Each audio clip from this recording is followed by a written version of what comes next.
नमस्कार। मैं आपका स्नेही मित्र रमन शांडिल्य श्रेष्ठ कवि श्रेष्ठ कविता के 36वें एपिसोड में आप सभी मित्रों का हार्दिक अभिवादन करता हूं।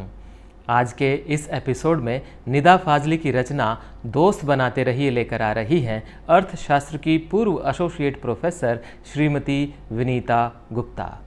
हरियाणा के हिसार जिले में पली बढ़ी तथा वर्तमान में चेन्नई में रहने वाली विनीता गुप्ता जी ने लगभग 8 साल तक अर्थशास्त्र के प्राध्यापक के रूप में कार्य किया और उसके बाद गृहिणी के रूप में जीवन का नव आरंभ किया।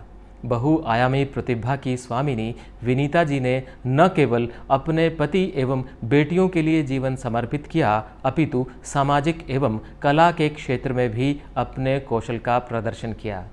चेन्नई के रोटरी क्लब की समर्पित सदस्य होने के साथ साथ आपने बड़े ब्रांड के विज्ञापनों में मॉडलिंग कर सुर्खियां बटोरी तथा कालांतर में सुपरस्टार जैकी श्रॉफ तथा दक्षिण भारत के सुपरस्टार विजय की फिल्मों में अभिनय किया।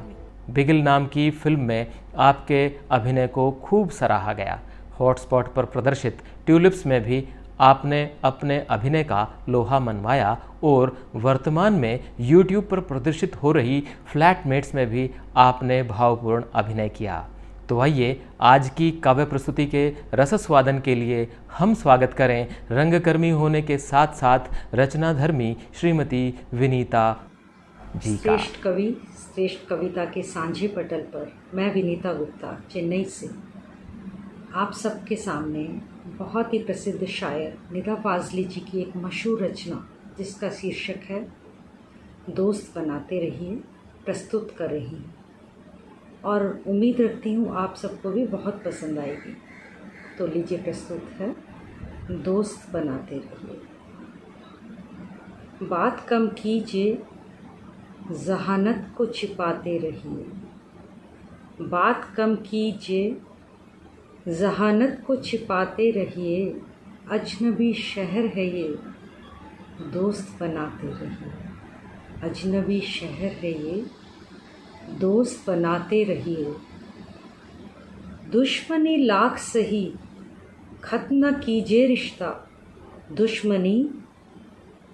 दुश्मनी लाख सही खत्म न कीजिए रिश्ता, दिल मिले या न मिले हाथ मिलाते रहिए, अजनबी शहर है ये दोस्त बनाते रहिए। गम है आवारा अकेले में भटक जाता है, गम है आवारा अकेले में भटक जाता है, जिस जगह रहिए वहाँ मिलते मिलाते रहिए, जिस जगह रहिए वहाँ मिलते मिलाते रहिए, अजनबी शहर है ये दोस्त बनाते रहिए। जाने कब चांद बिखर जाए घने जंगल में, जाने कब चांद बिखर जाए घने जंगल में, घर की चौखट पे कोई दीप जलाते रहिए, घर की चौखट पे कोई दीप जलाते रहिए, अजनबी शहर है ये दोस्त बनाते रहिए। ये तो चेहरे की शबाहत हुई तस्वीर नहीं, ये तो चेहरे की शबाहत हुई तस्वीर नहीं, इस पे कुछ रंग अभी और चढ़ाते रहिए, इस पे कुछ रंग अभी और चढ़ाते रहिए, अजनबी शहर है ये दोस्त बनाते। जितनी बुरी कही जाती है उतनी बुरी नहीं है दुनिया, बच्चों के स्कूल में शायद तुमसे मिली नहीं है दुनिया। हिंदी और उर्दू ज़ुबानों का फ़र्क जिनकी शायरी में तरक हो जाता है, उन निदा फाजली साहब का जन्म दिल्ली में वर्ष 1936 में हुआ, पर जीवन उनका गुजरा ग्वालियर में। पिता से शायरी की विरासत प्राप्त करने वाले निदा फाजली ने अपनी जन्मभूमि भारत में ही रहना पसंद किया, जबकि उनके पिता व परिवार के अन्य सदस्यों ने वर्ष 1965 में पाकिस्तान की नागरिकता स्वीकार कर ली। इस गम व दर्द को निदा फाजली ताउम्र भुला नहीं पाए और उन्होंने लिखा, अपना गम लेके कहीं और न जाया जाए।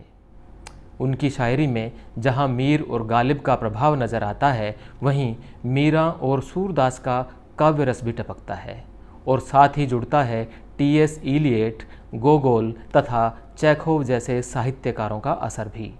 निदा फाजली की शायरी आम आदमी की बोलचाल की भाषा की शायरी है और सुनने पढ़ने वालों के दिल पर सीधे दस्तक देती है। पिया नहीं जब गांव में, आग लगे सब गांव में। और ये देखिए, मैं रोया परदेस में, रोया माँ का प्यार। नज़्म, गज़ल और दोहों के उस्ताद फाजली साहब फिल्मों के लिए गीत लिखते थे। उनकी शायरी का पहला संकलन वर्ष 1969 में आया। बचपन, जीवन की विसंगतियाँ, सांप्रदायिक सौहार्द उनकी कविता की मुख्य धाराएं रही हैं। सांप्रदायिक सौहार्द के लिए उन्हें नेशनल हारमोनी अवार्ड से भी नवाजा गया।